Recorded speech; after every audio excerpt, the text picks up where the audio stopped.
Hello.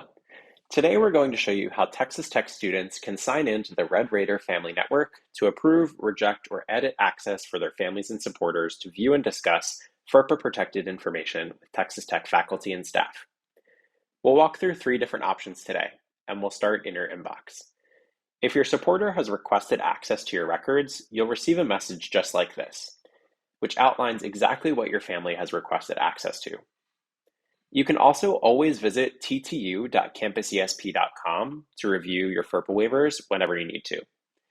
From this email, click on the Call to Action button and you'll be directed to the Red Raider Family Network. If prompted, sign in using your Texas Tech email or e-raider and password. From this screen, you'll see a few categories. We'll start with new connection requests. This means that your family member has requested access to records and you need to approve or reject their access.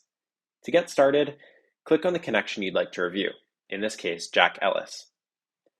You'll then see a list of records. You have the power and right to approve or reject any individual records you'd like.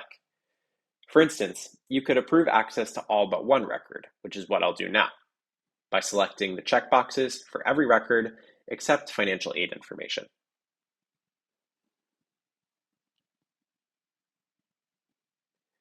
You can also choose Select All if you would like to grant this family member access to every record listed on this screen.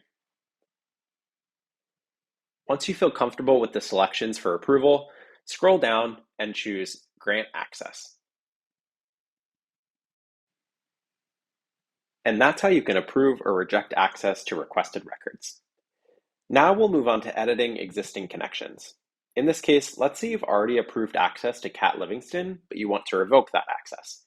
You can click on Kat's connection and uncheck any boxes for which you would like to revoke access.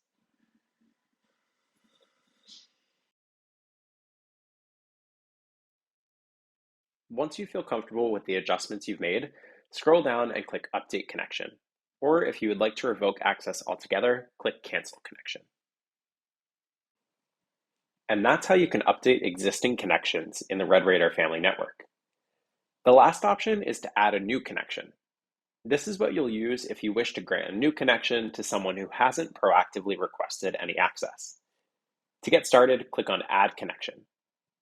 Then, fill out the person's email address and their relationship to you. And you may also be asked for first and last name on the next screen if they don't already have an account in the family network. Once you've selected these options, click Continue to choose the records you'd like to grant. And just like before, you can now select which individual records you'd like to grant access to. When you feel comfortable with your selections, scroll down and click Grant Access. And that's it. That's all you need to know about the Red Raider Family Network. We hope this video was helpful, but if you have any questions at all, please feel free to reach out to the registrar's office at registrar@ttu.edu or call 806-742-3661. Thank you.